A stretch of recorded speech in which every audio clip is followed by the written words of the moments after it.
দেখো বন্ধুরা, আমি যে মানে প্রজাপতির যে কীটগুলো, শুঁয়োপোকার মতো, শুধু শুঁয়ো ছিল না, তোমাদের আগের ভিডিওতে দেখিয়েছি আমি কোন কীটগুলোকে পেয়েছিলাম গাছের ভেতরে। সেগুলোকে আমি নিয়ে গিয়ে রেখে দিয়েছি। তো প্রথমে ওরা পাতার মধ্যে একরকম আবরণ করে দিয়ে পুরো একদম ঝুলে থাকে গাছের মধ্যে সবুজ। আর একটা এখনও আছে, দেখলেই কোটোর ভেতরে। আর এই যে একটা আজকে সকালেই দেখছি ও পুরো হয়ে গেছে, খোলস থেকে বেরিয়ে এসছে, খোলসটা ভেতরে পড়েই আছে ডাব্বার।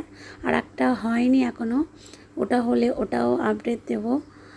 আর দেখো কি দারুণ কালার হয়েছে, আমি ফুলের ওপর বসিয়ে দিলাম আর কি সুন্দর বসে আছে। কালারটা এত মিষ্টি, প্রজাপতিটা ভাবতেই পারিনি যে এত সুন্দর হবে।